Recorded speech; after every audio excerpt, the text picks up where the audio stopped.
que Ele tem para dizer para nós, amém? Oremos.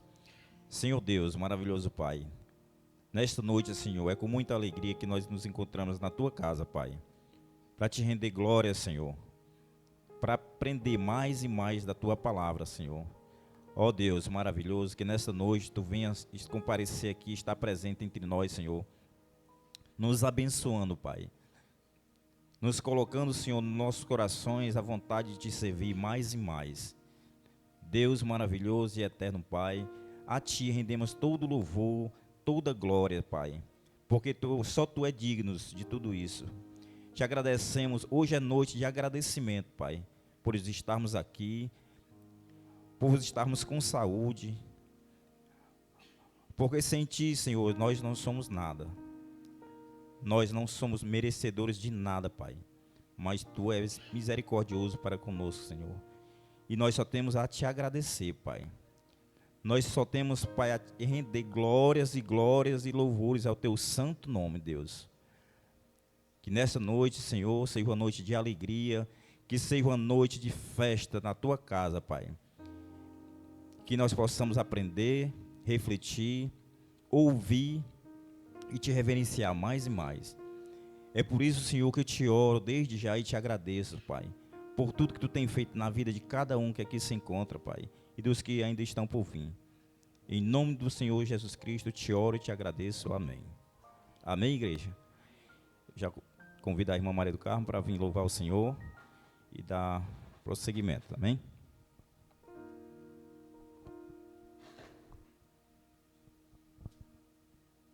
Hoje, salve a amada igreja com a santa paz do Senhor. Louvar o Senhor com o hino. Traz como título Jesus procura a ovelha, o 104 da harpa.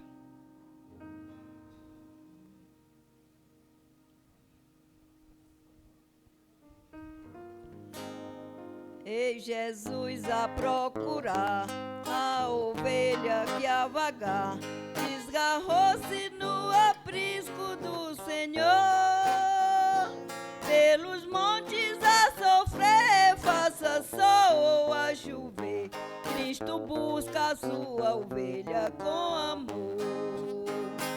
Com amor, o pastor, eis que chama a sua ovelha sem cessar. Possa hoje o pecador escutar a voz do amor de Jesus que procura pra salvar.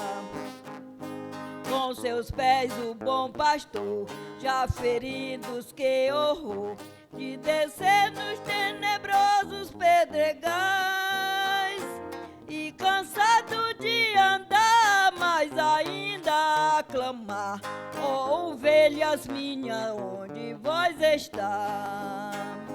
Com amor, o pastor, eis que chama sua ovelha sem cessar.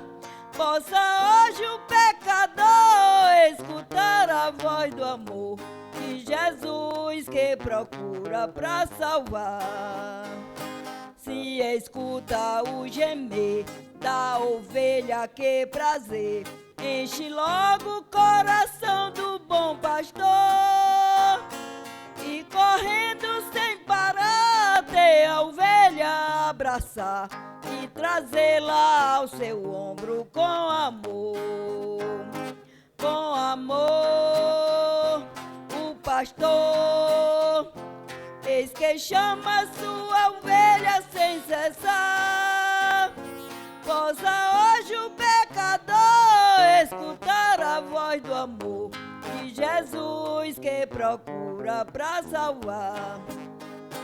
Já em casa o pastor, ó, jubila condução pela ovelha desgarrada que achou. E assim também Jesus com os anjos lá na luz se alegra pelas almas que salvou. A igreja.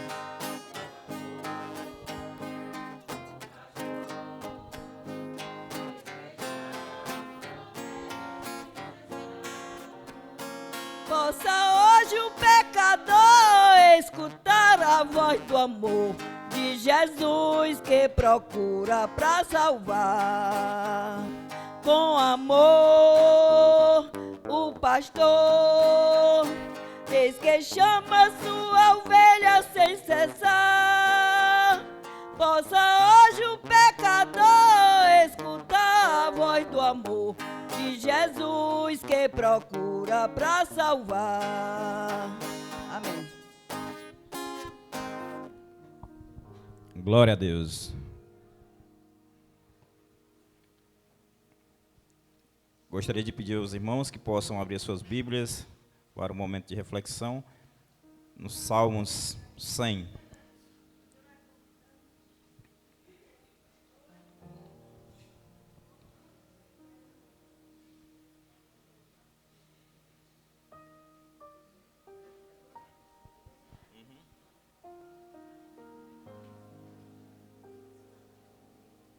Peço aos irmãos que possam ficar de pé para esse momento de referência ao Senhor.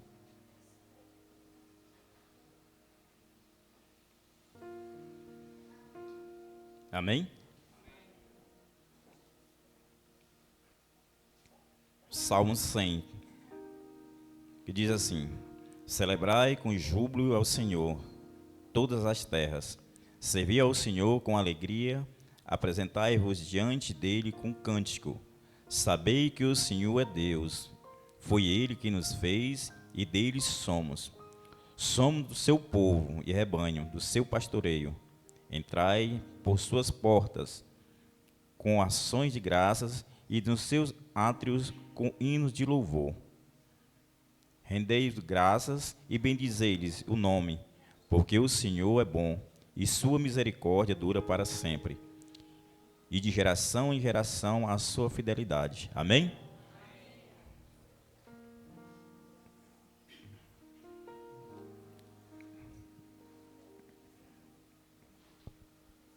Pode aí sentar.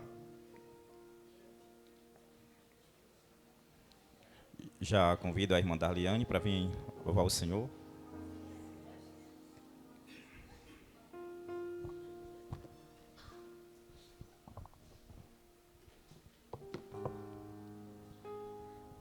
Eu saúdo a amada igreja em nome de Jesus, amém? Vamos louvar o Senhor.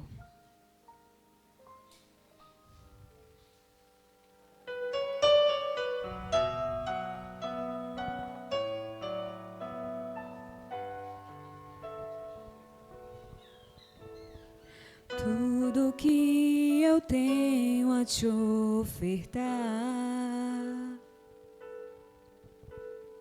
é um quebrantado coração. Eu queria ter muito, muito mais, mas tudo que eu tenho é um quebrantado coração.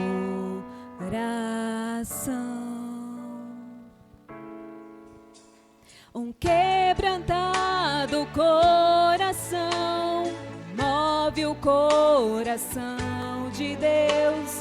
Um quebrantado coração. Um quebrantado coração move o coração de Deus. Um quebrantado coração traz o céu pra nós. Conhecer a Deus é ir mais além, é rasgar o céu com o coração, é tocar a Deus com uma canção de um quebrantado coração. Quebrantado coração move o coração de Deus. Um quebrantado coração traz o céu pra nós. Um quebrantado coração move o coração de Deus. Um quebrantado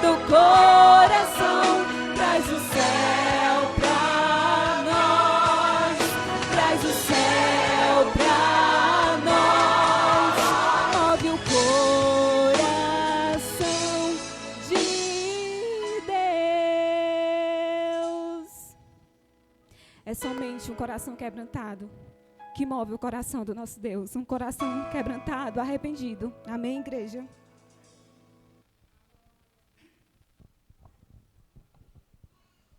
Para dar continuidade, eu já convido a irmã Lívia para vir louvar o Senhor.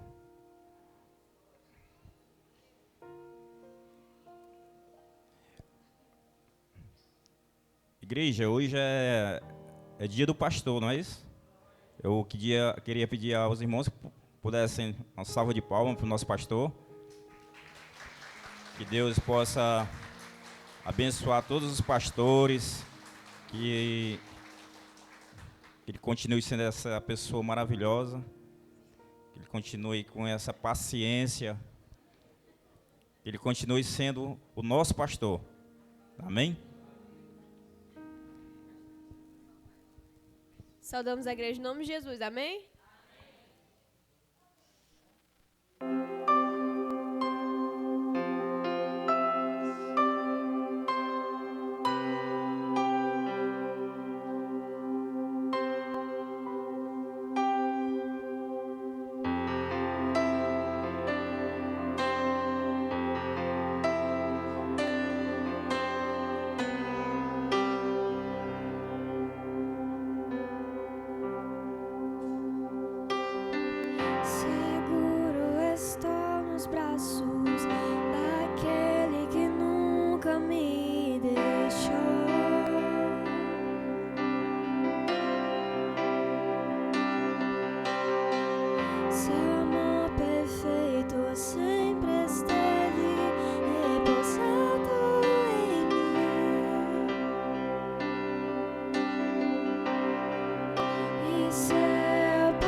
Recaio de novo em tuas mãos, e se eu passar pelo vale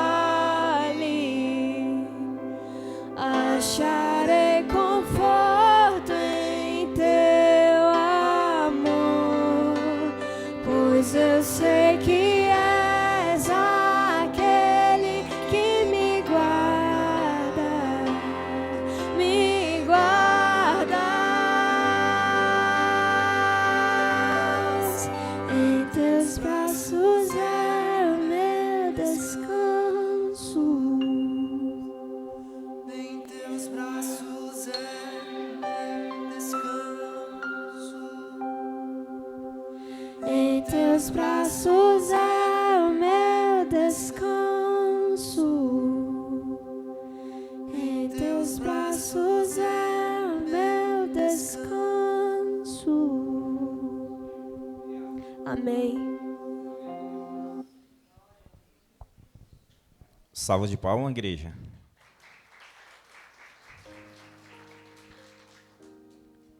Vou fazer uma breve oração pelos ofertantes, dizimistas, pelo povo de Deus, amém? E vou usar aqui as minhas palavras. Quando eu falei que hoje é dia do pastor, não é só do nosso pastor, mas agradecer a todos os pastores íntegros, homens honrados, que conduzem o povo de Deus, amém? E em particular o nosso pastor, que é tão paciente, que é compreensivo com a gente, com a igreja. E a igreja, a nossa igreja, a igreja cristã evangélica sabe o pastor que a gente tem. Não precisa eu ficar falando muita coisa não, que a gente sabe da pessoa dele, amém? Nós só temos a agradecer por ter um pastor desse aqui ao nosso lado. Oremos. Senhor Deus, maravilhoso Pai, essa noite é noite de agradecimento, Senhor. Estamos aqui para te agradecer pelo pão de cada dia, pela saúde, pelo emprego, pela nossa família. Estamos aqui, Senhor, para te agradecer, Senhor, porque Tu és dono do ouro e da prata, e sem Ti nós não somos nada. Te peço neste momento também, Senhor, agora, pelo esse grupo, Pai, que vai subir aqui, que está aqui, que vai Te louvar, que o Senhor possa usar essas vozes, Senhor, sempre, para Te louvar, para Te agradecer. Neste momento também, Senhor, eu te peço pelos ofertantes, dizimistas, pelo Teu povo que aqui se encontra, fazendo a Tua vontade, fazendo o Teu ide, que Tu venha abençoar, que Tu venha colocar o desejo de Te servir mais e mais, que Tu possa estar abençoando o Teu povo, que Tu possa estar colocando no coração de cada um a vontade de Te servir mais e mais, em nome do Teu Filho amado, o Senhor Jesus Cristo, eu te oro e por fé te agradeço, amém. Com vocês agora o grupo Rosa de Saron, ou Pétalas, né? Amém. Amém, louvado seja o nome do nosso Deus. O grupo Adoradores Rosa de Saron, Sal da Amada Igreja, com a paz do Senhor, amém? Vamos em adoração ao nosso Deus, através do nosso louvor.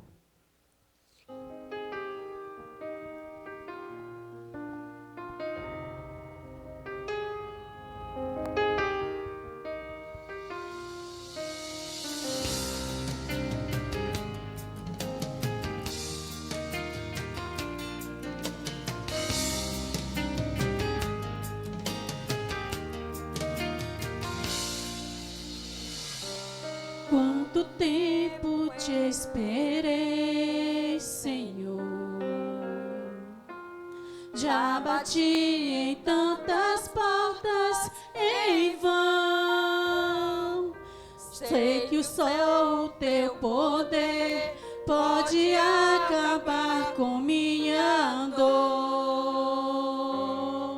De uma vez, mesmo que eu tenha que enfrentar a multidão, eu irei, eu vou seguir a minha fé com a certeza da vitória, fonte de virtude que faz o milagre acontecer. Quem vai calar meu coração? Eu vou romper a multidão, me prostrarei pra te alcançar, meu milagre vai chegar. Quem vai calar meu coração? Eu vou romper a multidão, me prostrarei pra te alcançar, meu milagre vai chegar.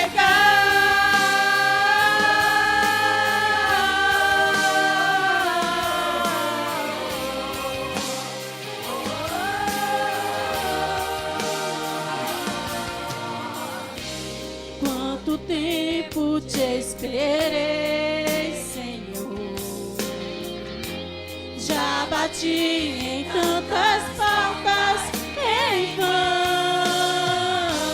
Sei que só o teu poder pode acabar com minha dor de uma vez.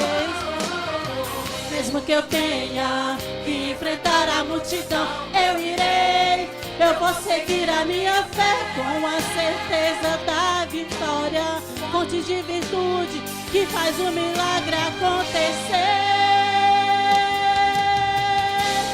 Quem vai calar meu coração?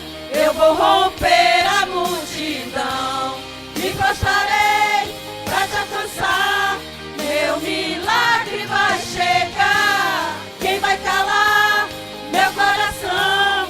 Eu vou romper a multidão, me prostrarei pra te alcançar, meu milagre vai chegar.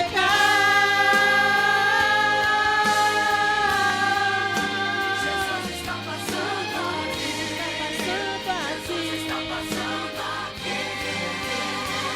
É a hora do milagre. Hoje eu sei, virtude dele sairá.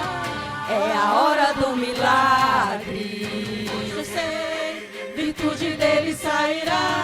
É a hora do milagre. Hoje eu sei, virtude dele sairá. É a hora do milagre. Hoje eu sei, virtude dele sairá. Quem vai calar meu coração? Eu vou romper a multidão, me prostrarei pra te alcançar, meu milagre vai chegar. Quem vai calar meu coração? Eu vou romper a multidão, me prostrarei pra te alcançar, meu milagre vai chegar.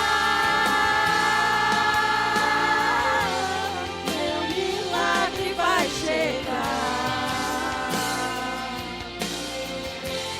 Meu milagre vai chegar. Glória a Deus. Seja Deus.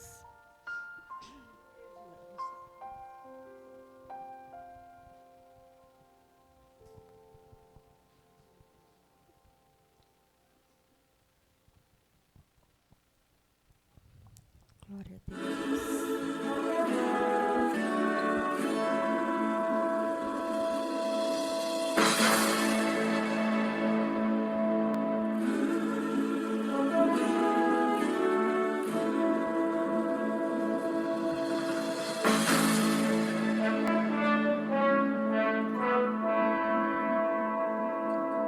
Deus não rejeita a oração, oração é alimento.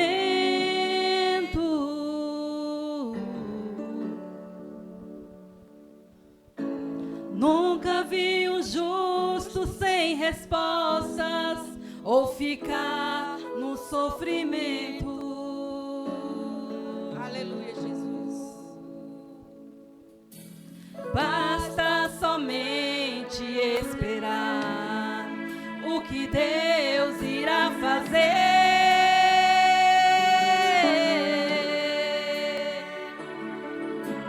Quando Ele estende suas mãos, é a hora de vencer.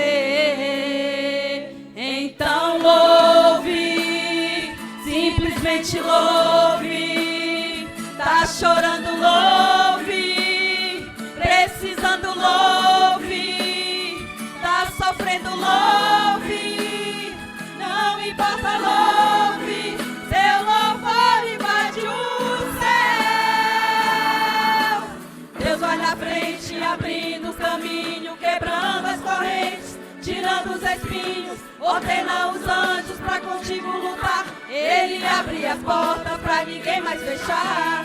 Ele trabalha pra quem nele confia, caminha contigo de noite ou de dia. Erga suas mãos, sua bênção chegou. Comece a cantar com muito louvor, com muito louvor, com muito louvor.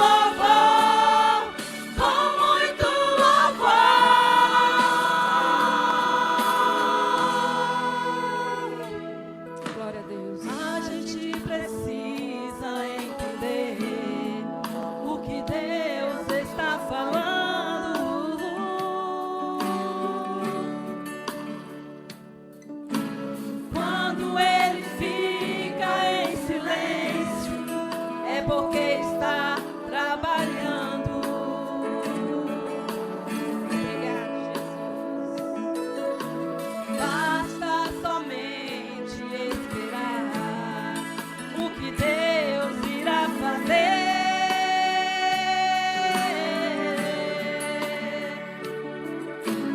Quando Ele estende suas mãos, é a hora de vencer. Então louve, simplesmente louve. Tá chorando, louve. Precisando, louve. Tá sofrendo, louve. Não importa, louve. Seu louvor invade o céu. Deus vai na frente, abrindo o caminho, quebrando as correntes, tirando os espinhos, ordena os anjos pra contigo lutar. Ele abre as portas pra ninguém mais fechar. Ele trabalha pra quem nele confia, caminha contigo de noite ou de dia. Erga suas mãos, sua bênção chegou. Comece a cantar com muito louvor, com muito louvor, com muito louvor, com muito louvor, com muito louvor, com muito louvor, com muito louvor, com muito louvor, com muito louvor, com muito louvor, com muito louvor, com muito louvor, com muito louvor, com muito louvor, com muito louvor,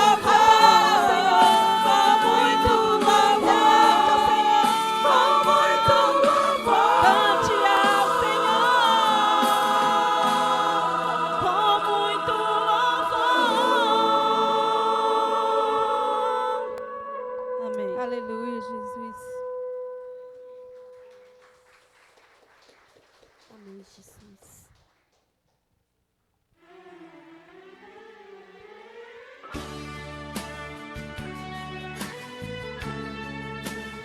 Glória a Deus. Vamos continuar louvando o Senhor com muito amor. Onde Jesus mora.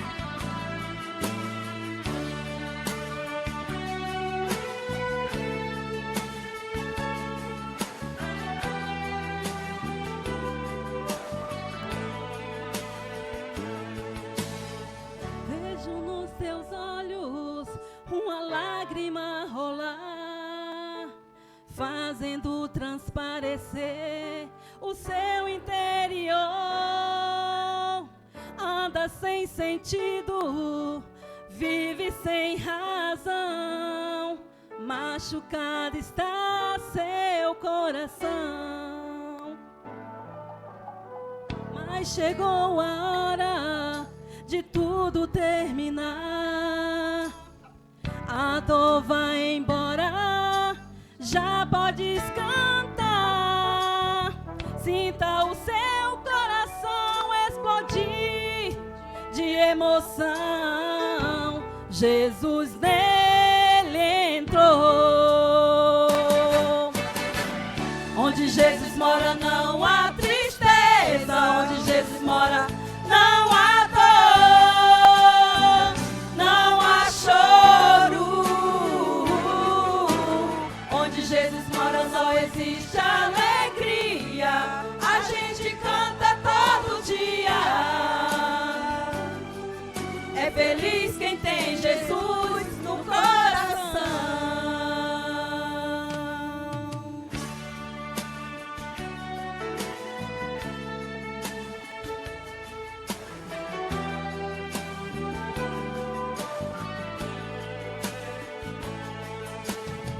Mas chegou a hora de tudo terminar. A dor vai embora, já podes cantar. Sinta o seu coração explodir de emoção. Jesus nele entrou. Onde Jesus mora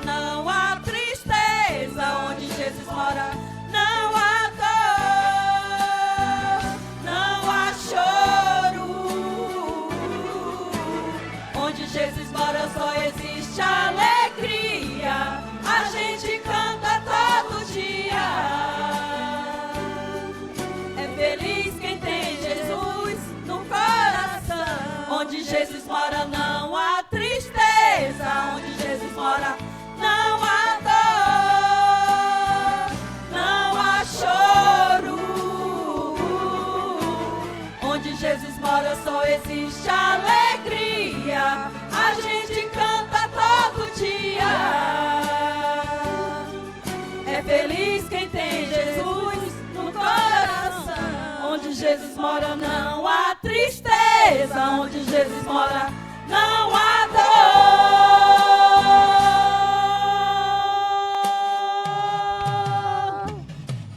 Onde Jesus mora, não há tristeza. Onde Jesus mora, não há dor, não há choro. Onde Jesus mora, só existe alegria. A gente canta todo dia. É feliz quem tem Jesus no coração.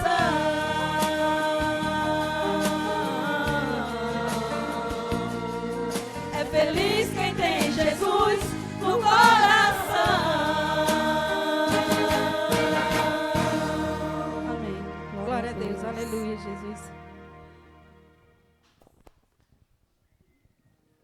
Aplaudam ao Senhor Jesus.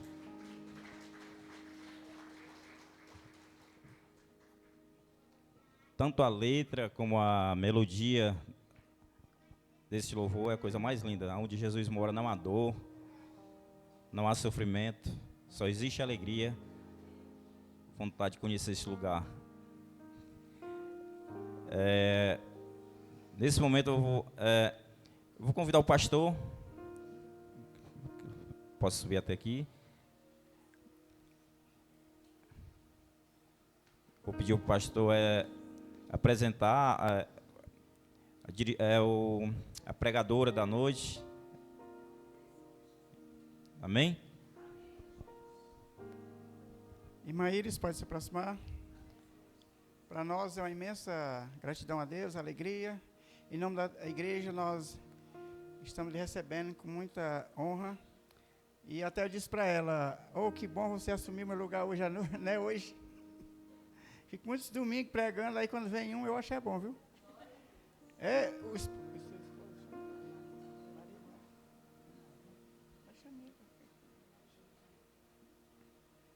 Apresentar logo aqui o casal, né, aqui para a igreja conhecer. Na realidade, a preletora é ela que vai trazer a palavra. E o prazer de estar lhe conhecendo, eu vou ouvir falar e conheci hoje. E você também, um casal maravilhoso. Então a gente vai orar por ela agora. Nós sabemos que é uma incumbência, é um privilégio, mas é uma grande responsabilidade de trazer a porção da palavra de Deus para a igreja do Senhor, né? Iremos orar. Pai de eterna bondade, grande és tu em amor, graça e misericórdia. Senhor, tua serva, a irmã Iris, ela aceitou o desafio e hoje como culto de missões, e a tua igreja como uma igreja missionária, possa estar com o coração bem receptivo a Deus, sensível à tua palavra, e que a tua serva seja usada, nos trazer um desafio, mexer com o nosso coração, com o nosso comodismo, com o nosso eu, o nosso ego, que queremos às vezes só para nós esse pão, essa água, essa fonte de vida que nós temos, Pai. E nós temos, às vezes, agimos com covardia, com medo de transmitir a Tua palavra, de divulgar, de dizer que o Senhor é bom, que salva e que liberta, que faz todo milagre, ó Deus. Mas nesta noite o Espírito Santo vai conduzir ela a nos trazer um desafio, Deus. Porque ela, tanto conhecimento como experiência na missão, nós vamos aprender, ó Deus, com a Tua serva. Assim, Deus, conduzir ela até o final. Ó Deus, abençoe esse casal, na toda a sua vida, ó Deus, espiritual, na sua vida, ó Deus, social, familiar, que a tua graça esteja sobre eles. Em nome de Jesus Cristo nós oramos. Amém.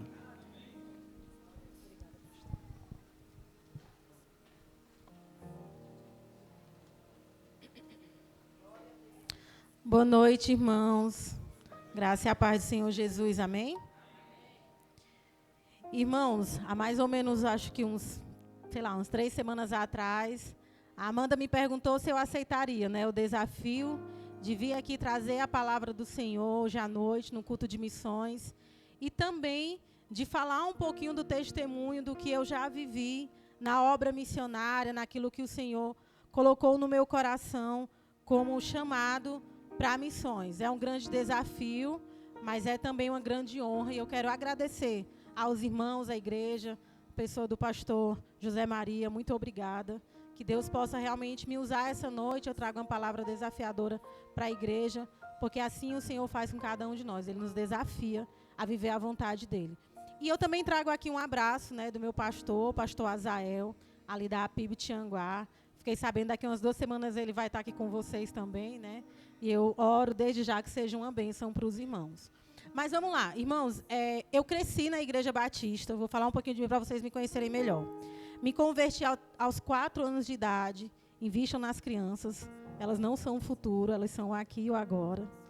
Quando eu me converti, eu tive o privilégio, para a honra e glória do Senhor, de crescer em uma igreja missionária, em uma igreja que vive e respira missões em seu cotidiano. Então, eu comecei a aprender sobre missões ainda criança, nas salas de EBD, comecei a aprender sobre missões adolescente, indo para os campos missionários, participando de viagens missionárias. E na Igreja Batista, a gente separa alguns meses do ano para focar em missões. Como que isso funciona? Em fevereiro e março, a gente trabalha tudo que é voltado para missões mundiais, missões transculturais, o desafio de evangelizar o mundo. Nos meses de junho e julho, a gente trabalha missões estaduais e missões locais. São missões no Ceará, missões na nossa cidade, e a gente traz notícias, testemunhos e desafios da missão no Ceará. Nos meses de outubro e novembro, nós trabalhamos missões nacionais. E aí é voltado para as mesmas coisas, só que em visão de Brasil. Tudo que se refere ao Brasil e a dificuldade e as bênçãos que temos em evangelizar o Brasil. Cada uma dessas campanhas tem um tema. Nós estávamos em campanha de missões mundiais e a gente estava estudando esse tema. No poder do Espírito, vamos completar a missão. Você sabia que nós temos uma missão dada por Jesus? Quem aceitou a missão? Quem está cumprindo a missão? Essa missão nos foi dada em torno de 2000 anos atrás. Depois que essa missão foi dada para nós, para os discípulos de Jesus, na sua subida aos céus, passaram-se 2000 anos e nós ainda não conseguimos completar a missão. A minha oração tem sido que a nossa geração não falhe em completar a missão. A Bíblia fala que Jesus voltará, amém? Mas sabe quando Jesus voltará?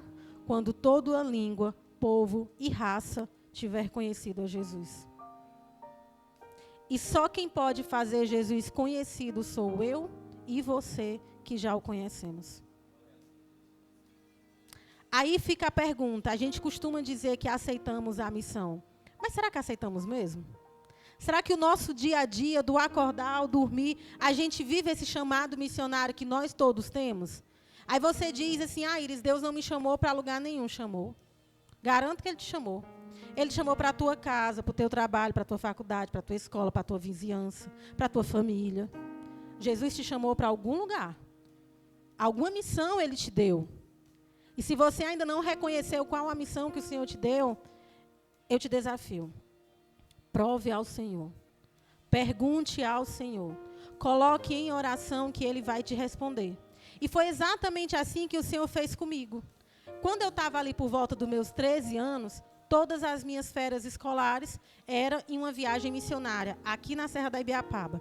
Viçosa, Ibiapina, São Benedito. Eu sempre estava lá, nas minhas férias, ajudando nos trabalhos missionários que as igrejas que estavam começando ali estavam fazendo. E o que acontece? Eu fui entendendo em Deus, ainda muito nova, que o Senhor tinha um chamado específico para missões para mim. Quando eu terminei o ensino médio, Deus falou para mim assim, Iris, não é hora de faculdade. Calma, a hora vai chegar. Eu quero você de forma integral no campo missionário, na cidade de São Benedito, por um tempo. A missionária lá precisa de você. E eu fui na minha santa inocência juvenil, para passar ali 3 meses, acabei ficando 6 meses. Foi uma grande bênção, um grande aprendizado. E eu voltei.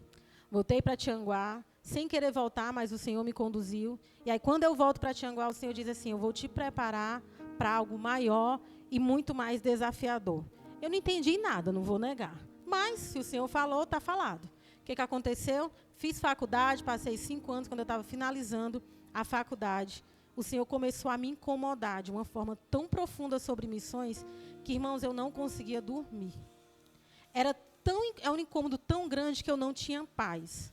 A comida não tinha sabor. Eu fiquei uns meses ali relutando com Deus e a minha vida, de uma certa forma, perdeu sentido porque eu estava lutando com o autor da minha vida. Até que eu fui para uma viagem missionária no interior do Piauí, acho que os irmãos já ouviram falar. Naquela época se chamava Expedição Missionária, hoje chama Avanço Missionário.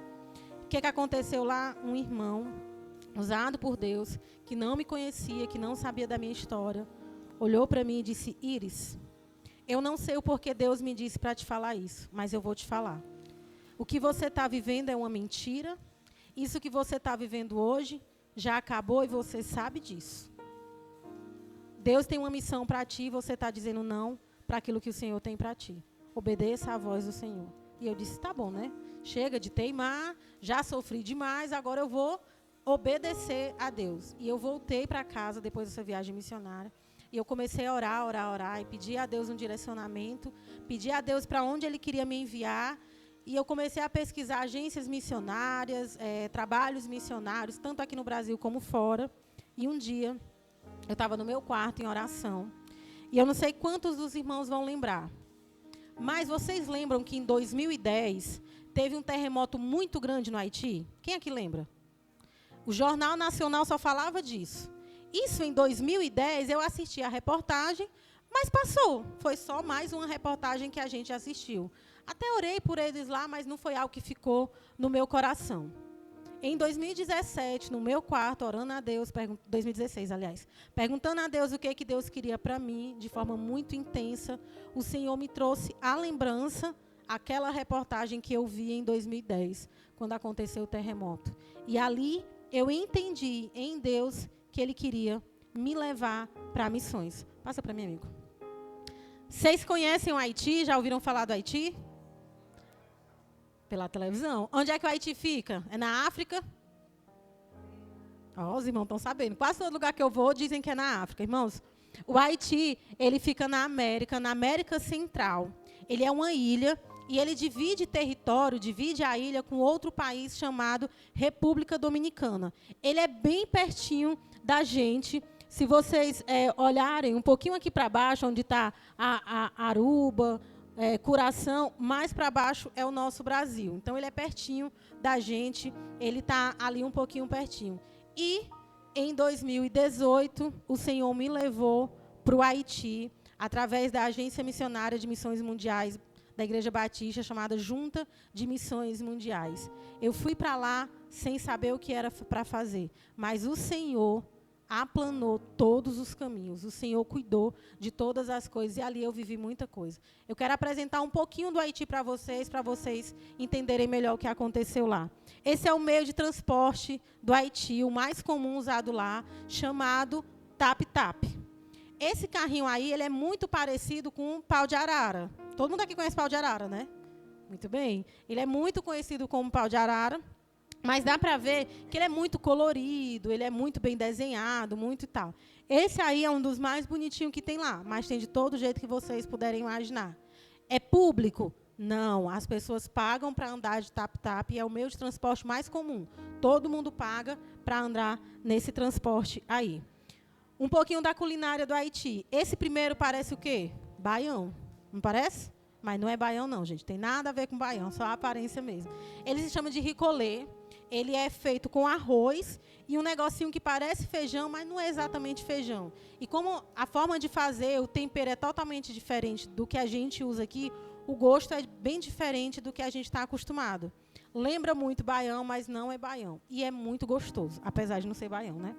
O segundo é banana pesê. É banana frita, porém feita de uma forma muito diferente. Basicamente, eles pegam a banana, ali quando ela está entre madura e verde, eles deixam ela como se fosse de molho de um dia para o outro, dentro de uma água com sal e alguns temperos.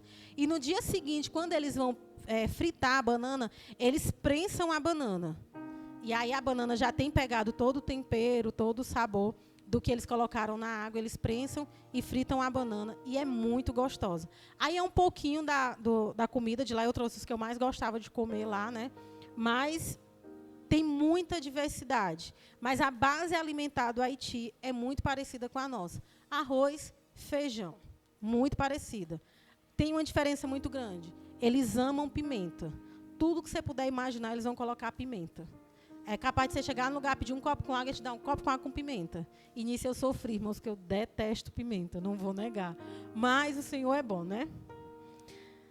É um Haiti que poucos conhecem. Quando a gente ouve falar do Haiti, nas televisões, canais, nas redes sociais, a gente escuta falar sobre o quê? Desgraça, destruição, sofrimento e fome. Tem. Ninguém está mentindo, não.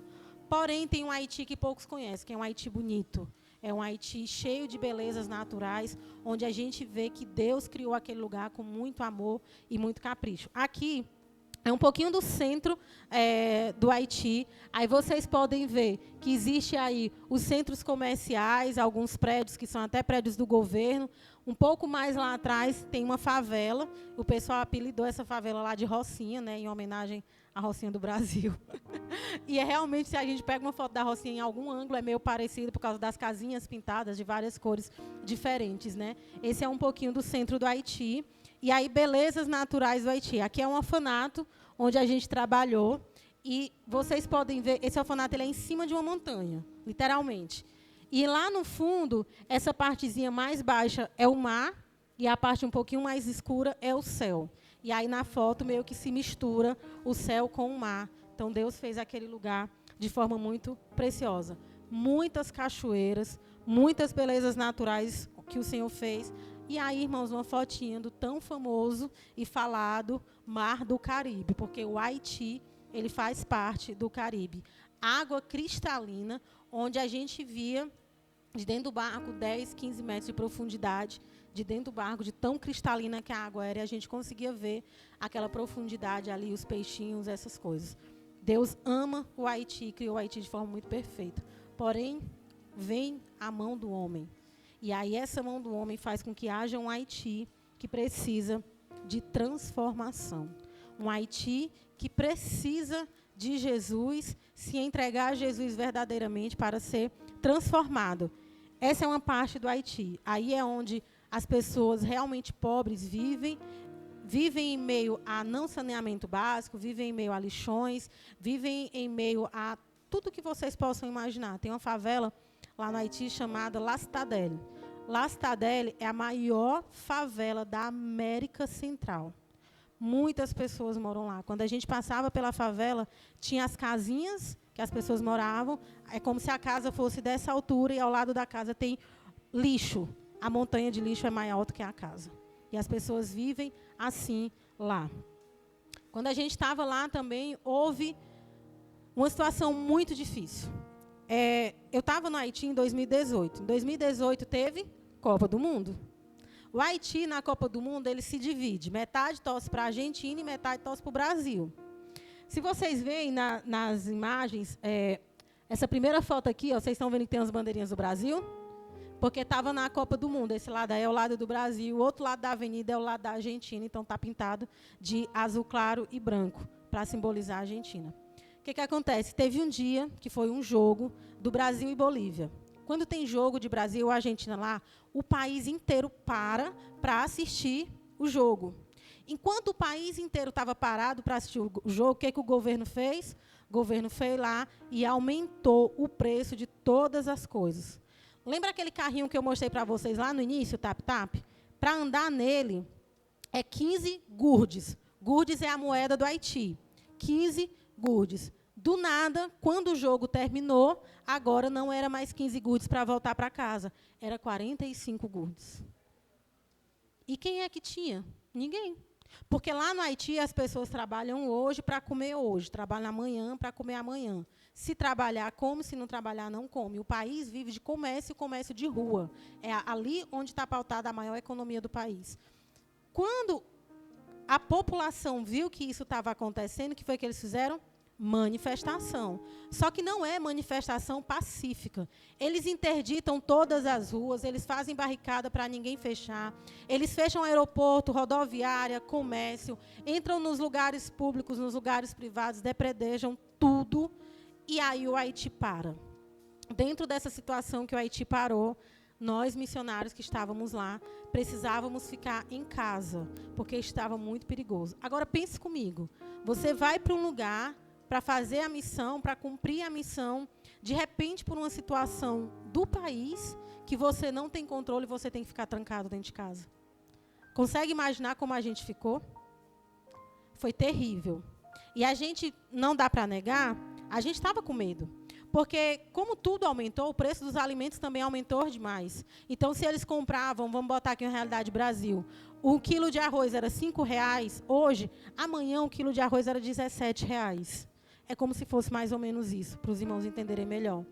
Começaram-se a dizer que os haitianos estavam entrando na casa dos estrangeiros para roubar alimentos, porque eles não tinham como comer. Só que do mesmo jeito que entra um haitiano para roubar alimento, para se alimentar, entra um que é mau. E entra um para fazer o mal. E querendo ou não, a gente fica com medo, porque nós somos humanos. Nós somos humanos. Só que é tão impressionante que, apesar da gente estar vendo uma situação difícil, apesar da gente estar com medo, o nosso coração era cheio de paz. Era uma paz que excede todo entendimento, irmãos, que não dá para explicar. Só vivendo para sentir aquilo. E a gente ficou 1 mês trancados dentro de casa. Nossa comida acabou, mas Deus é tão maravilhoso e como a palavra dele diz, ele não deixa o seu servo mendigar o pão. Os nossos amigos haitianos, de forma milagrosa, conseguiam passar as barricadas, conseguiam passar as ruas interditadas e levar alimento para a gente. Era tão sério, irmãos, a situação que a gente soube de fontes confiáveis de que haitianos que tentavam passar essas barricadas dos manifestantes apanhavam, tinham seus membros quebrados, alguns foram até mortos, de tão sério que a situação estava lá. Depois de 1 mês, tudo se normalizou, o governo baixou os preços de novo e a vida continua. Só que agora a gente tem que recomeçar os nossos trabalhos, recomeçar a conquistar a confiança daqueles que a gente estava trabalhando. A Igreja de Deus sinalizando o seu reino no Haiti e cumprindo a missão pelo poder do Espírito.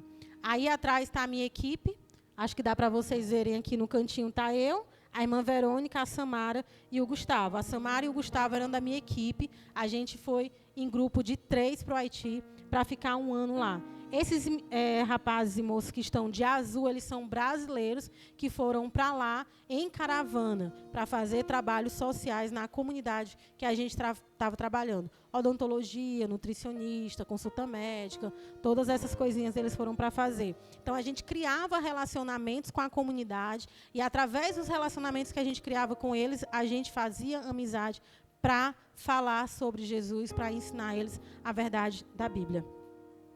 E aí a gente, nossa equipe, eu, Samara e Gustavo, trabalhávamos em grupos de microprojetos comunitários. Lembra que eu falei do terremoto em 2010? Quando a gente chegou no Haiti, a comunidade que a gente foi trabalhar, uma comunidade chamada Rosenberg. Era uma comunidade de pessoas desabrigadas ainda do terremoto de 2010. E ali eles construíram casinhas de cimento, amiante, pau a pique, madeira, papelão, tudo que vocês puderem imaginar, eles construíam casinhas e a gente foi trabalhar nessa comunidade, onde tinha cerca de 400 famílias morando ali. Irmãos, era um lugar que não tinha a mínima estrutura para nada que você puder imaginar. Não tinha. O governo não chegava ali de forma nenhuma. Então, a gente começou a trabalhar com eles de algumas formas. A gente montou um grupo de comércio. Para quê? Para ensinar a eles noções básicas do comércio. Tipo, se eu compro um negócio de 5, eu não posso vender por 5. Eu compro de 5, eu tenho que vender por 7. Porque eu tenho que ter meu lucro. Porque senão eu vou só trabalhar e não vou ganhar nada com aquilo. Aí a gente foi ensinando isso para eles.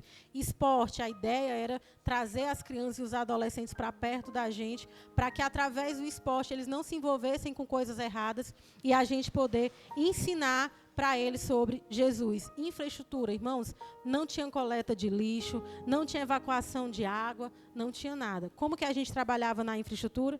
pegamos homens da comunidade, ensinamos eles a fazer valas para a água escoar, ensinamos eles a fazer pontes de madeira para que eles pudessem passar sem ser por dentro da lama, ensinamos eles a dar o mínimo de estrutura possível dentro daquela comunidade. E aí vem o grupo também de saúde, pegamos mulheres da comunidade, ensinamos elas noções básicas de saúde com coisas que tinham em casa, soro caseiro, água, sal e açúcar, para tratar diarreia, fraqueza, que dava muito. Um dos maiores índices de cólera que existe no mundo é lá no Haiti. Crianças morrendo de cólera. O que é cólera? É dor de barriga, é diarreia, é vômito. E as crianças morrem muito disso lá.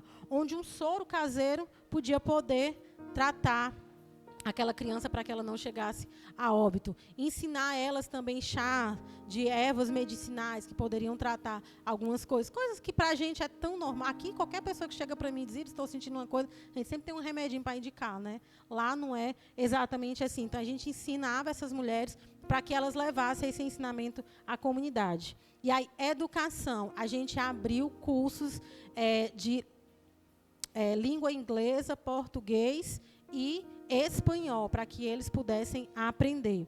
Artesanato, eles faziam coisas de artesanato para vender. Até aí na foto tem umas sandálias que eles mesmos faziam, essas sandálias, e colocavam para vender. E aí a gente juntava o grupo de artesanato com o grupo de comércio. Artesanato fazia, comércio vendia, e eles dividiam o lucro deles. Corte e costura do mesmo jeito. Ensinamos mulheres a fazerem corte e costura para que elas pudessem se alimentar. E aí é um pouquinho, né, de português. Eu fui lá, o que eu mais trabalhei lá dentro da comunidade foi dando aula de português para eles, nível 1 e nível 2. Porque eles aprendem outras línguas muito rápido, irmãos. Muito rápido mesmo. A gente conheceu o haitiano que não tinha nada, mas ele sabia falar no mínimo 3, 4 línguas, e fluentemente. Então, eles pegam essa questão de língua muito rápido. Essas minhas 2 turmas, no nosso culto de despedida para voltar, eles estavam lá fazendo homenagens para a gente, e um dos alunos fez uma homenagem lá, falando todo o discurso dele em português, com menos de 1 ano de aula, para vocês entenderem o quanto isso era bom e significativo. Aí você me pergunta, tá bom isso? Falou, cadê o evangelismo? Cadê o discipulado? Irmãos, mais de 90% do Haiti é cristão. Desses cristãos, mais de 44% são cristãos evangélicos, igual eu e você. Tem um porém. Um porém muito grande. Lá existe um misticismo religioso muito grande, uma mistura religiosa muito grande. A gente costumava dizer que a sensação que dava era que o Haiti ele vive sobre uma maldição. Parece que vive uma maldição ali naquele lugar. Por quê? Porque a gente descobriu que quando foi decretado a independência daquele país, foi decretado por meio de um ritual voodoo. Então, o país ele foi consagrado a Satanás quando ele estava nascendo como país em um ritual voodooísta. E lá o voodoo é muito comum. É tão comum ao ponto que deixa de ser só uma questão religiosa e passa a ser uma questão cultural. Aqui é assim, irmãos? Igualzinho. Quantos de nós não trazemos para as nossas vidas costumes do catolicismo? Quem nunca aí soltou uma Ave Maria assim do nada? Eu já. Isso é o quê? É a religião deixando de ser só religião e passando a ser cultura de um povo. Então, nós temos irmãos dentro da igreja que são convertidos há muitos e muitos anos, mas que têm costumes voodooístas, porque é cultural lá, igual o catolicismo é cultural aqui. Qualquer semelhança, mera coincidência. O que aconteceu? A gente não foi lá para evangelizar, simplesmente.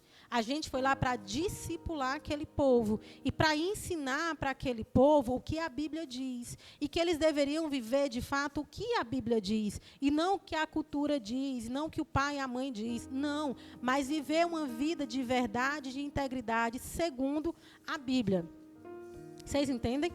Então, o nosso trabalho lá era um trabalho até mais árduo do que a evangelização. Porque era pegar o pessoal que estava na igreja há anos, mas que tinham comportamento como se fossem pessoas do mundo. E aí, como você pega um senhor de 60 anos de idade, você uma garota de 25 e diz para ele, você está errado, meu amigo. Entende?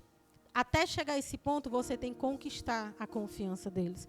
E esses meninos, essas moças, mulheres e homens que eu ensinei, eu pude evangelizar alguns, eu pude discipular outros, e eu pude apresentar para eles Jesus e a verdade bíblica que realmente transforma quando a gente aceita ela de verdade. A gente tinha com todos eles relacionamentos. Nós saíamos juntos, nós comungávamos com eles. E relacionamento no Haiti é um negócio sério. Porque aqui no Brasil a gente conhece a pessoa, a gente já chama a pessoa, né, para a casa da gente. Conhece, parece que na semana seguinte a pessoa está na nossa casa. Lá não é assim, não. Para você ser convidado para a casa de um haitiano, meu amigo, você tem que suar. E para você convidar ele para a sua casa, ele também não vai, não. Se ele não confia em ti, ele não vai, não. E a gente teve que andar com eles lado a lado, conquistar a confiança deles, conquistar com que eles confiassem na gente também, para que a gente pudesse andar juntos e levar ali o resultado que o Senhor nos pedia, que era completar a missão com aquelas pessoas que a gente trabalhava. Então, nós tínhamos relacionamentos que transformam com eles. Aí, falando um pouquinho sobre isso, né? Quando a igreja apresenta o reino de Deus onde ela está, ela mostra que só Jesus é a solução. Não existe outra forma da igreja mostrar para o mundo lá fora que só Jesus é a solução, se ela não apresentar verdadeiramente o reino de Deus.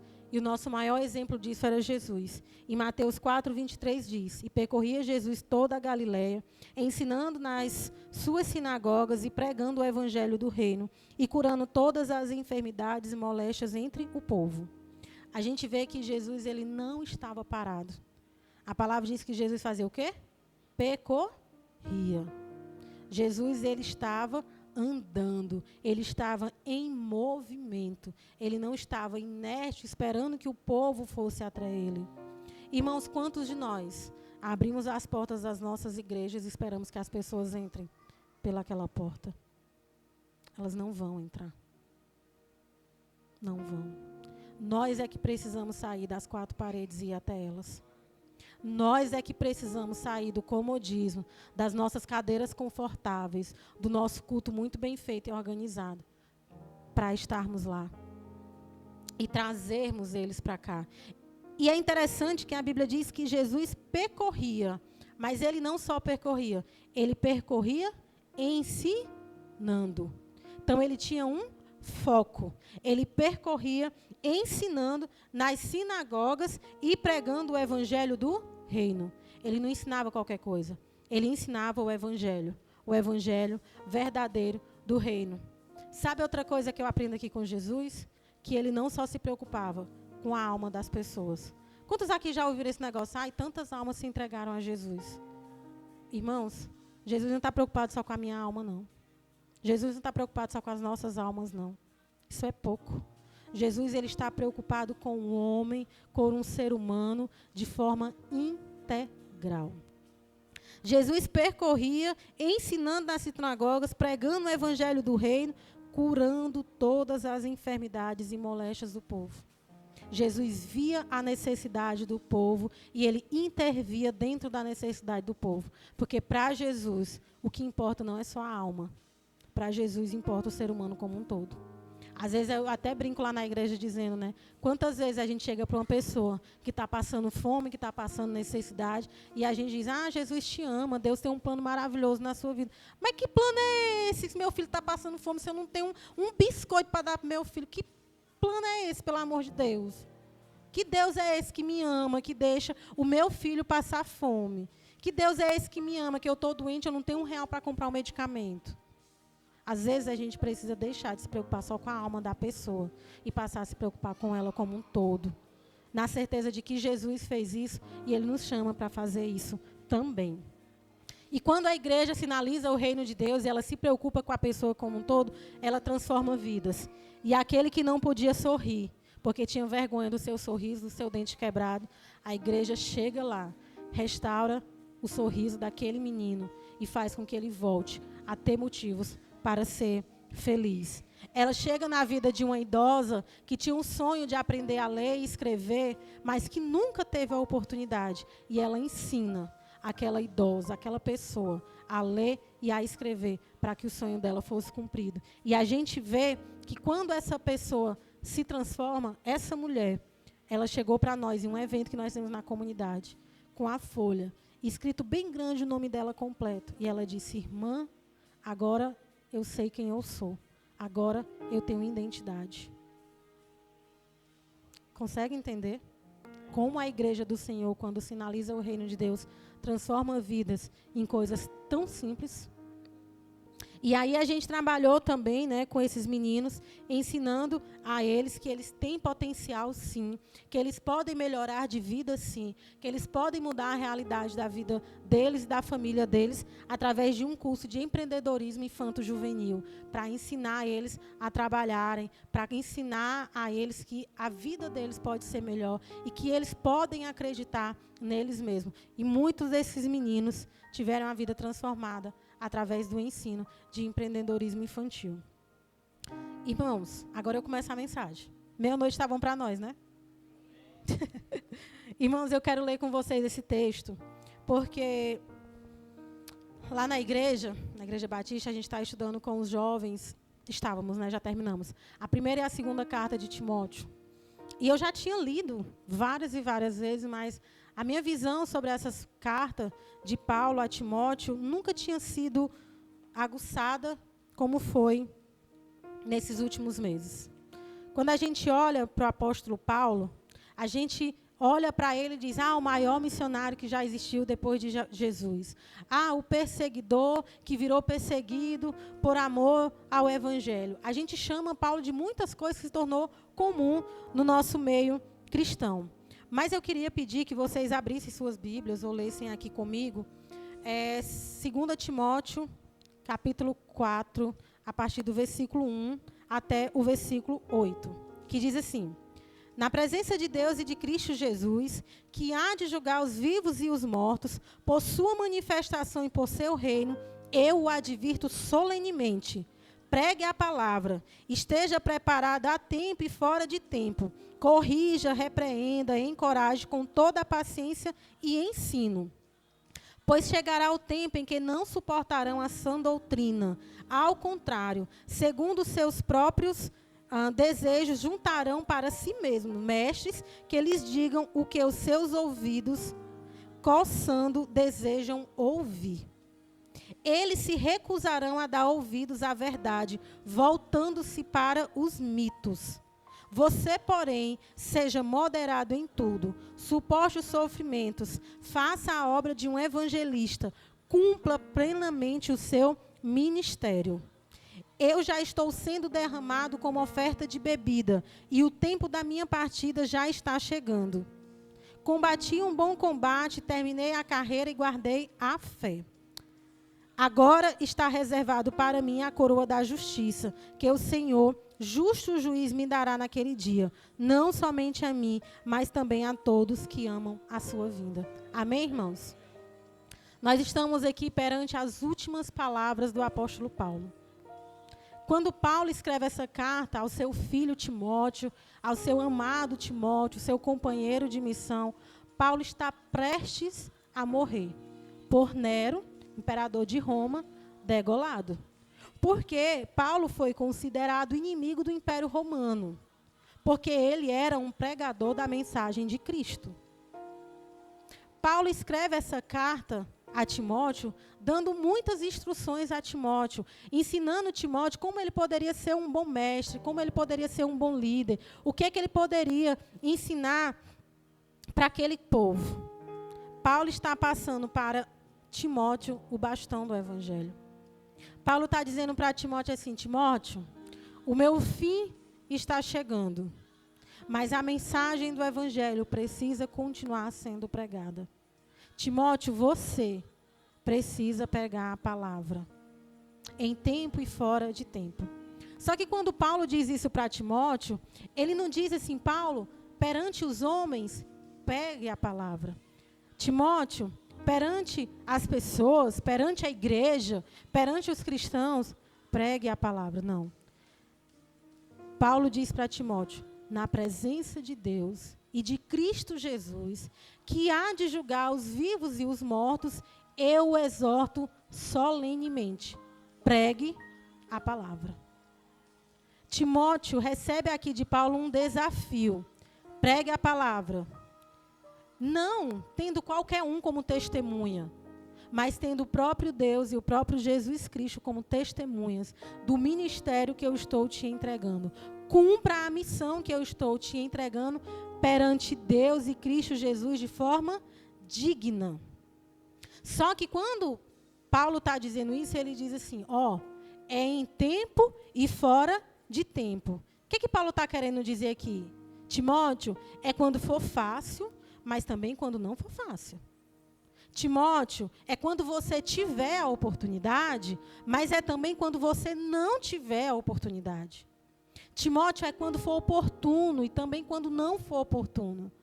Timóteo, não perca tempo. Pregue a palavra. Sabe por quê? Porque chegará um tempo, e eu me atrevo a dizer que é hoje, em que muitos terão coceira nos ouvidos para ouvir a mensagem de falsos mestres que lhe trarão afago ao ego, que será bom de ouvir, mensagem que será satisfatória aos ouvidos. Eles se entregarão a mitos, fábulas e grandes mentiras, porque a verdade do evangelho causará dor. Causará dor. Estamos ou não estamos vivendo esses tempos?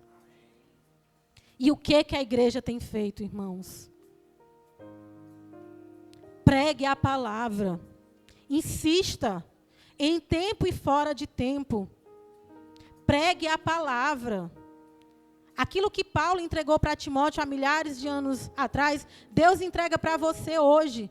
Igreja cristã evangélica, pregue a palavra. Saia do seu comodismo. Saia das quatro paredes. Tem pessoas lá fora morrendo, sucumbindo, indo ao inferno. Pregue a palavra. Viva a mensagem do evangelho. Quando a gente olha para as últimas palavras de Paulo, a gente olha e diz, nossa, Paulo pode até estar sendo melancólico, mas não. Paulo diz aqui para Timóteo, pregue a palavra, porque chegará esse tempo onde as pessoas não querão mais ouvir a verdade. Quanto a mim, estou sendo entregue como oferta de libação. Eu vou dizer para os irmãos o que é oferta de libação, caso vocês não saibam. Quem lembra, lá no Velho Testamento, como era que as pessoas pediam perdão a Deus dos seus pecados? Fazendo o quê? Ofertas e sacrifícios. Dentro do templo do Senhor, existia um lugar específico, onde as pessoas iam lá e faziam sacrifícios, ofertas, para que os seus pecados fossem perdoados. Então, quem tinha um pecado pequeno, quem tinha um pecado marromeno, ia lá e dava uma pombinha, né? Quem tinha um pecado grande era um boi. E aí, aquilo ali era a forma de que o pecado daquela pessoa fosse perdoado. Porque não há remissão de pecados sem sacrifício. Por isso que Jesus é o sacrifício santo, o sacrifício que nós precisávamos e ele cumpriu. Quando terminava esse ritual de sacrificar os animais, vocês conseguem imaginar o cheiro que esse lugar ficava? Eu acho que não era muito agradável, não. Então, eles tinham um ritual após isso para limpar aquele lugar, que era a oferta de libação. Eles limpavam aquele lugar com uma espécie de vinho, eles limpavam aquele lugar com uma espécie de produto para que aquele lugar agora ficasse limpo e cheiroso. Paulo está dizendo aqui para Timóteo, todo o sacrifício que eu podia ter feito, eu já fiz. Agora eu estou vivendo um momento da oferta de libação. Agora eu estou subindo aos céus, eu estou entregando a Deus a minha vida como oferta de libação. E Paulo termina dizendo assim, e eu sei que para mim está sendo preparada a coroa da justiça. Paulo estava aqui vivendo seus últimos momentos preso. Irmãos, esse homem estava preso depois de pregar o evangelho, depois de falar a maior verdade que existe e sempre existiu em todo mundo. Paulo amava tanto a Deus que ele entregou a vida a Deus. Quando ele convida Timóteo a viver o ministério, ele não olha para Timóteo e tenta passar para Timóteo uma mensagem bonita, que vai ser muito fácil, que vai ser maravilhoso, que ele vai ser reconhecido, que ele vai ser paparicado, que ele vai ser aplaudido. Não. Paulo fala a verdade para Timóteo. Timóteo, as pessoas não vão querer, mas não desista. Prega a palavra. Timóteo, as pessoas vão preferir os mitos, fábulas e mentiras, mas não desista. Pregue a palavra. Timóteo, você pode ser perseguido. Quem sabe você pode até ser morto, mas pregue a palavra. Aí, eu olho para nós, enquanto igreja, e me pergunto quantos de nós está de fato disposto a morrer para pregar a palavra. E às vezes, irmãos, a morte não é nem a morte física. Às vezes a morte é só um pouquinho do nosso ego. Às vezes a morte que o Senhor nos pede é só um pouquinho do nosso comodismo. Às vezes a morte que o Senhor nos pede é só um tempinho do nosso dia. Às vezes a morte que o Senhor nos pede é só aquela história assim, não te envergonha do Evangelho? Como Paulo muito disse, que não se envergonhava do Evangelho, mas cria que era poder de salvação. Às vezes a morte é só morrer para o mundo e viver para Cristo. E é isso que o Senhor nos pede. Morra para o mundo, viva para Cristo e pregue a palavra. Porque a palavra do Senhor, ela tem que ser pregada em tempo e fora de tempo. Irmãos, nós vivemos tempos difíceis. Nós vivemos tempos onde ser cristão está cada vez mais difícil. Nós vivemos aquele tempo em que Jesus falou que o amor de muitos esfriaria. Estamos vivendo um momento em que o amor de muitos está esfriando. E às vezes muitos estão com amor frio dentro da igreja. Vivendo na igreja, servindo na igreja, mas às vezes com amor frio. Irmão, não permita. Pregue a palavra. Pregue a palavra do Senhor. Viva a palavra do Senhor verdadeiramente em sua vida. E aí, para finalizar, eu quero trazer uma leiturinha aqui para vocês, parafraseando um texto que é muito desafiador para mim. Esse texto, ele está num sermão cantado e pregado de um pregador e, ao mesmo tempo, cantor chamado Marco Teles. Não sei quantos irmãos conhecem, mas foi muito edificante para a minha vida quando eu ouvi isso. E aí ele fala um pouquinho sobre Timóteo e sobre Paulo. Ele diz assim: toda a solidão paulina em sua prisão fica evidente. Quando ele diz, traga para mim uma capa e não se esqueça dos meus livros.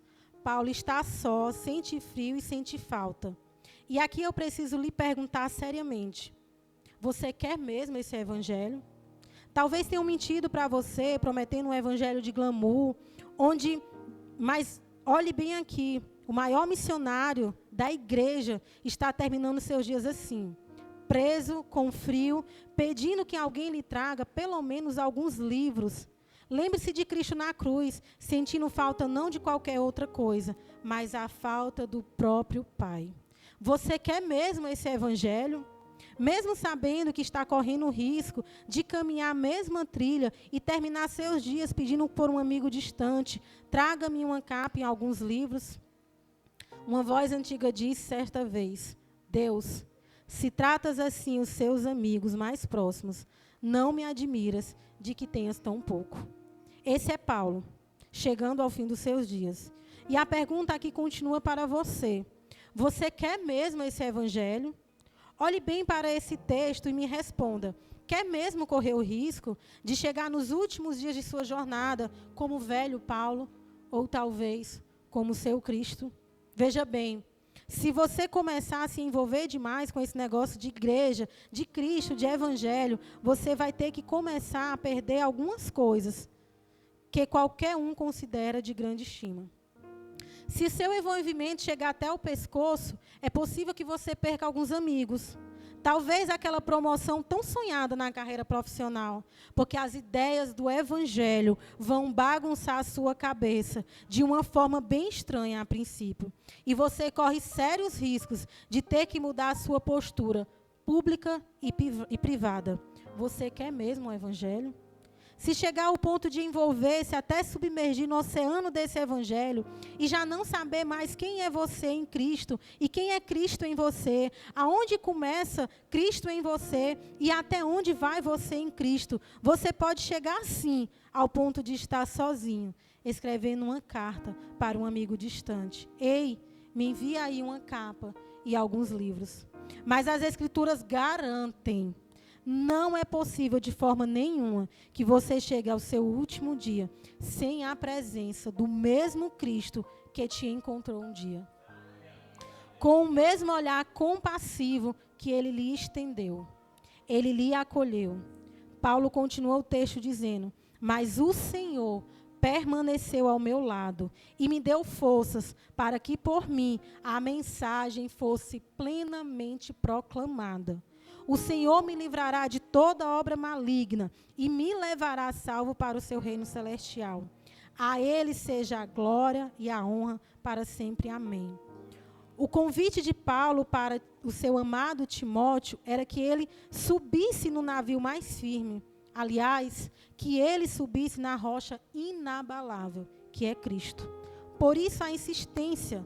Timóteo, eles podem regredir. Timóteo, eles podem desistir. Timóteo, eles podem não viver a palavra. Eles pode acontecer de te traírem e de te machucarem. Na verdade, Timóteo, vai acontecer de muitos virarem as costas para você por causa do evangelho que você proclama. Tu, porém, permaneça firme. Timóteo, eles podem, você não. E a pergunta aqui volta para você. Você quer mesmo esse evangelho? Quer o evangelho? Pregue a palavra em tempo, fora de tempo, oportuno ou não. Pregue a palavra. Amém, irmãos? Vamos colocar de pé e orar. Santíssimo Deus e Pai, nós queremos nesse momento te louvar, te agradecer, porque um dia, ó Deus, o Senhor olhou para nós e nos tirou do lamaçal do pecado, nos tirou de uma vida distante de Ti, nos tirou, ó Deus, da condenação eterna, não para que sejamos melhores do que os outros, não para que sejamos, ó Deus, mais merecedores do que os outros, mas para que possamos viver para a Tua honra e para a Tua glória, todos os dias de nossas vidas. Deus, nós queremos pedir, tem misericórdia de nós, nos ajuda, Deus, a ouvir a mensagem do Evangelho, mas mais do que isso, a praticar em nossas vidas. Deus, que assim como Timóteo recebeu o chamado e aceitou o chamado de pregar a palavra, de pregar o Evangelho, que nós também possamos dizer: eis-me aqui, Senhor. E que isso venha do mais profundo do nosso ser, que não seja do emocional, ó Deus, que não seja de momento, mas que seja de verdade, de integridade, de profundeza. Que o poder do nome de Jesus se revele a nós. Pai, que em nome de Jesus os teus olhos estejam voltados para essa igreja. E daqui, ó Deus, saiam grandes missionários, evangelistas, pastores, pessoas, ó Deus, que querem viver para te honrar e te glorificar. Pessoas que entenderam e ouviram, ó Deus, o chamado do Senhor e responderam com: eis-me aqui. Pai, que essa igreja venha crescer em quantidade e em qualidade para a glória do teu nome. Que daqui a algum tempo, ó Deus, esse espaço seja pequeno e essa igreja esteja lotada, precisando ir para um espaço muito maior, porque aqui vai estar cheio de vidas transformadas pelo Senhor, vidas edificadas pelo Senhor, vidas reconstruídas pelo Senhor através da tua igreja, que hoje firma um compromisso contigo de cumprir a missão. Senhor, nós não queremos deixar para as próximas gerações. Nós queremos que a nossa geração cumpra a missão de anunciar o evangelho do reino, aonde o Senhor nos enviar e aonde o Senhor nos quiser. Para que o Maranata aconteça, para que Jesus volte e para que nós possamos, junto ao Senhor Jesus, viver a eternidade no céu. Porque é aí onde está a nossa esperança. Em nome de Jesus é que nós oramos. Amém. Obrigada. Muito obrigada, irmãos. Glória a Deus. Amém.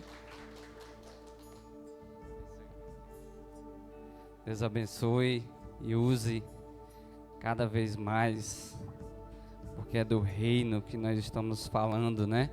Eu quero saudar a todos com a graça e a paz do nosso Senhor Jesus. Amém. Nós estamos felizes aqui com a presença dos nossos visitantes, né? Tá aqui a irmã Iris, o irmão Otton, sejam bem-vindos. Tem também aqui a irmã Aline e o irmão Cleiton, sejam bem-vindos. O Antônio, né? Esposo da irmã Ciara, seja bem-vindo. Como que a igreja sauda aí os nossos visitantes? E voltem sempre, a casa do Senhor está de portas abertas para recebê-los e que nós possamos cada vez mais estar aqui na presença do Senhor, honrando, né? E como a irmã Iris falou, que nós possamos sair de quatro paredes, né? E proclamar o Evangelho por onde nós formos, em nome de Jesus. Temos aqui a agenda semanal, né? A agenda da nossa igreja. Segunda-feira, amanhã, nós temos a partir das 20 horas a oração online através do Google Meet, na rede social da igreja, o Instagram, no link interativo. A partir das 20 horas você consegue acessar, né, a sala virtual onde nós estamos buscando o Senhor em oração através do online. Terça-feira nós temos aqui na nossa igreja também a oração oficial a partir das 19 horas, a oração presencial aqui no templo. Quarta-feira nós temos a transmissão do projeto Recomeçando em Cristo em formato podcast através do YouTube, Recomeçando em Cristo, a partir das 20 horas.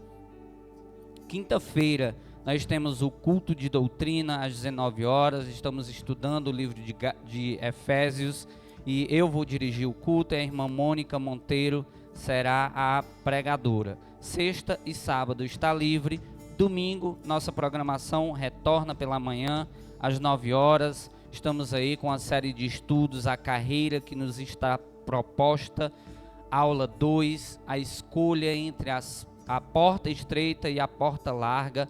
A professora será a irmã Mônica Monteiro. E à noite nós temos aqui o culto da família, a partir das 18 horas. Dirigente será a irmã Cláudia, pregador o pastor José Maria. Na portaria ficará o irmão Gunar e a irmã Mônica. E também quero reforçar os irmãos e as irmãs para estarmos orando, né? Nós estamos aí nos aproximando da Semana da Família. Os nossos visitantes estejam convidados. Acontecerá do dia 30 de junho a 7 de julho, né? Nós vamos ter aí a Semana da Família com o tema Superando Desafios e Vivendo o Extraordinário na Família, baseado em 1 Samuel, capítulo 2, versículo 30, parte A. Então, são esses os avisos. Convido aqui a irmã Luzani para vir louvar ao Senhor. Amém?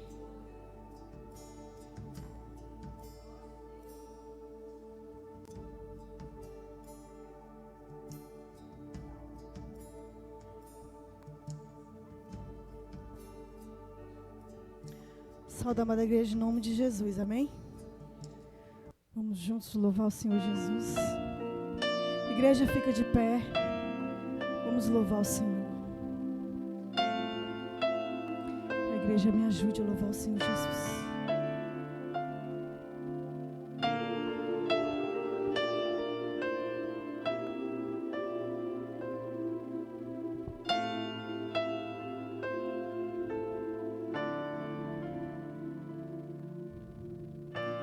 Eu me rasgo por inteiro, faço tudo, mas vem novamente.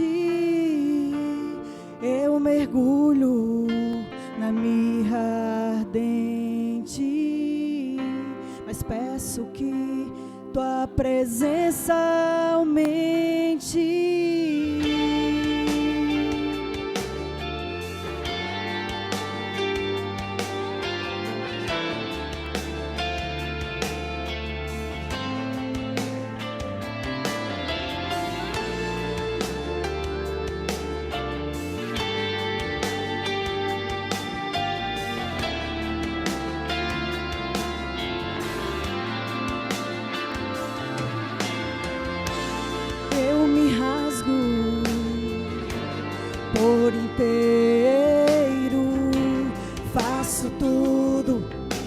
mas vem novamente.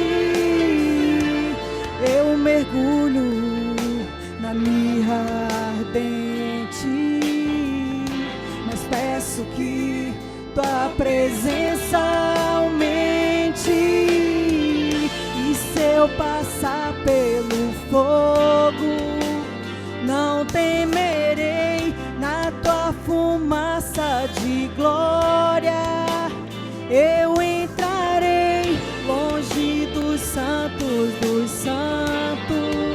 não sei mais viver.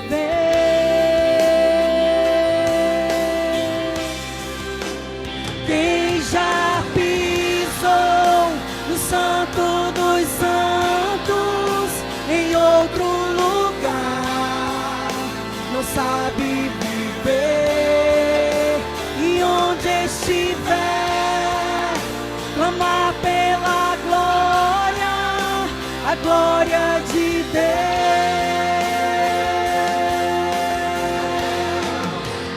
Quem já pisou no santo dos santos, em outro lugar, não sabe viver. E onde estiver, clamar pela glória, a glória de Deus.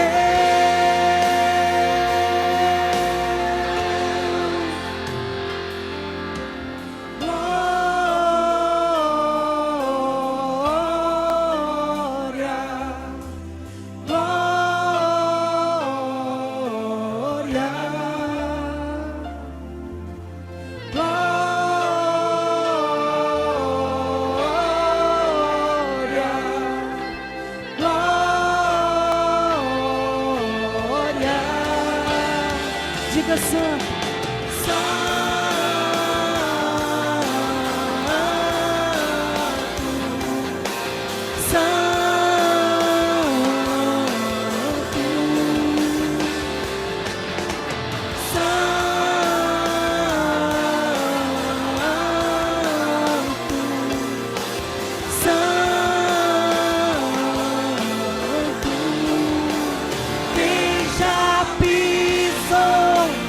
santo dos santos, em outro lugar, não sabe viver. E onde estiver, clamar pela glória, a glória de Deus.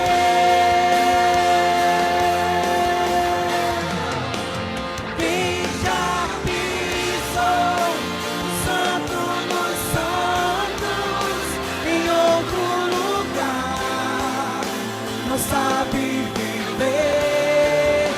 E onde estiver, clamar pela glória, a glória de Deus.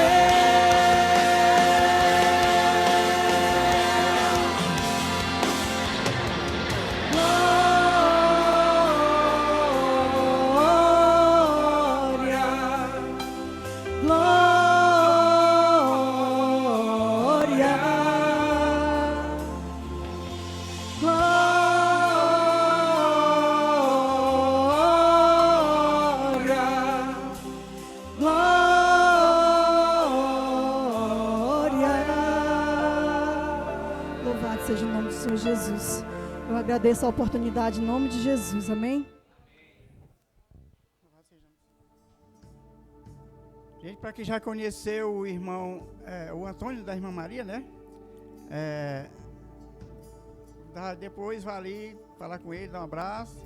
Como todos nós visitantes, uma alegria para nós, o presente de vocês. Mas é um Antônio que viveu assim, quase no começo da igreja, acompanhou os trabalhos, né? E ele está ali do lado da sua esposa, a irmã Maria. E eu disse até para ele que nós vamos cuidar da vida dele. Assim ele queira, né? Precisa querer, né? Mas nós estamos aqui como igreja para lhe dar apoio, tá bom?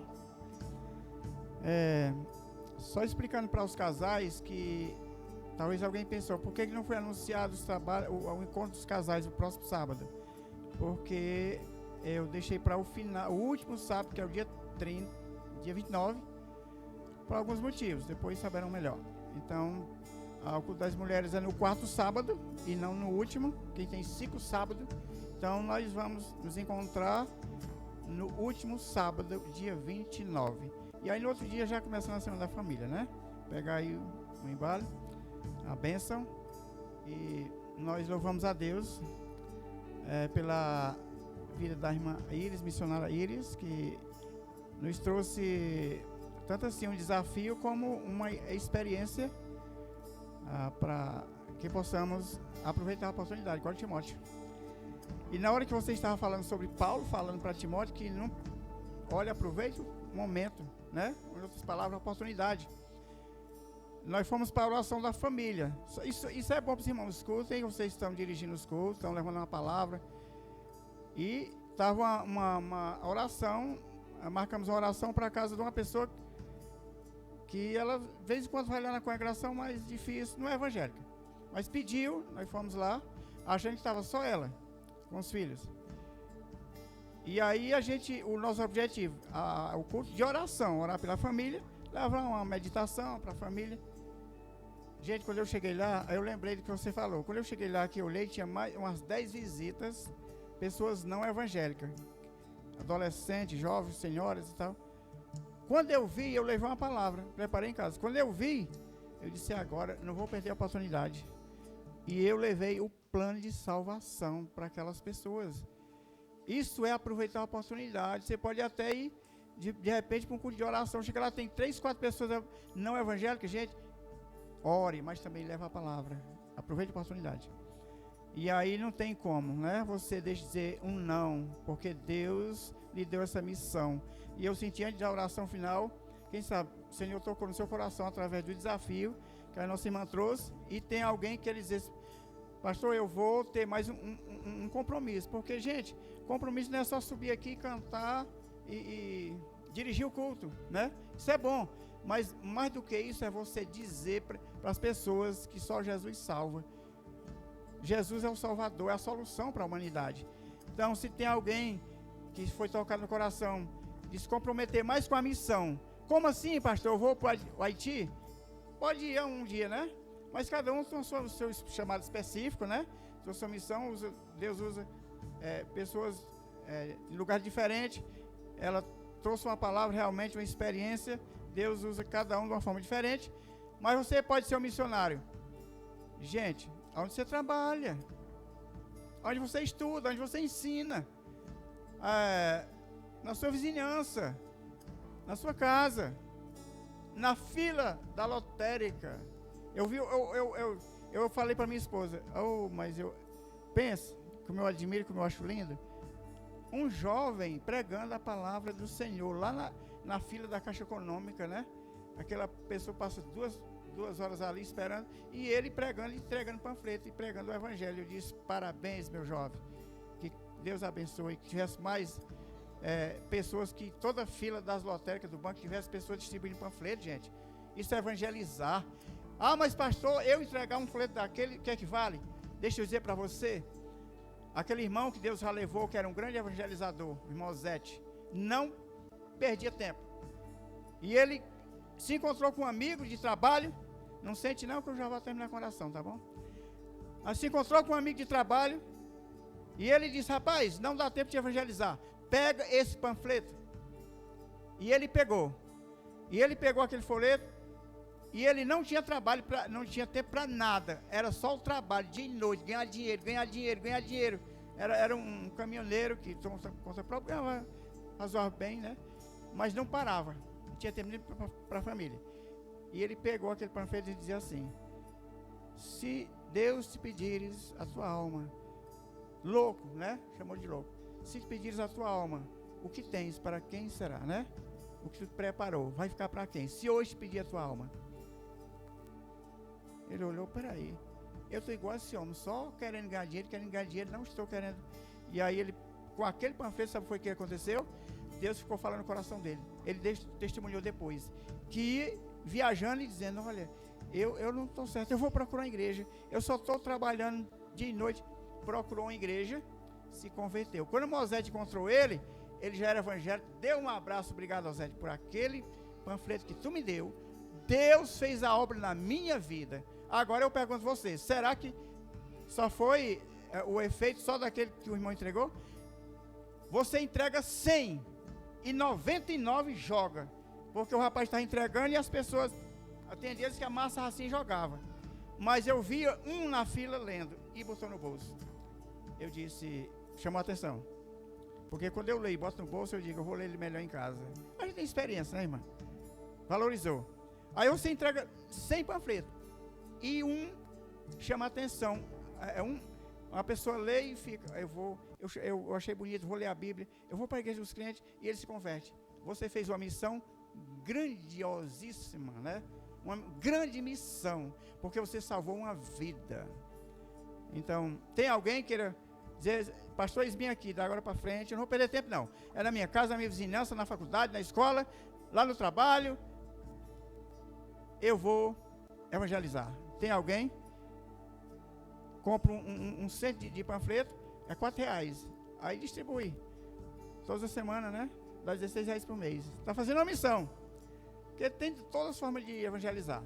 Mas uma das coisas que me viu, missionário, que realmente eu, às vezes tem passado para a igreja. Não tem como você evangelizar tão bem, é como você, primeiro, não fazer uma amizade. Evangelismo, gente, é amizade. Se preocupar com a pessoa. Não é logo pregando. Está doente, está lá orando com ela. Está passando fome? Eu vou ajeitar uns quilos de alimento ali para você. Eu estou aqui com você. Pronto, não precisa dizer que ama não, só basta fazer isso. E aí quando você for com o evangelho, ela está com o coração partido já, aí é a palavra. Mas se você simplesmente chegar lá e não faz nem amizade, eu vim pregar a palavra. Eu disse, não, eu quero não. Estou saindo.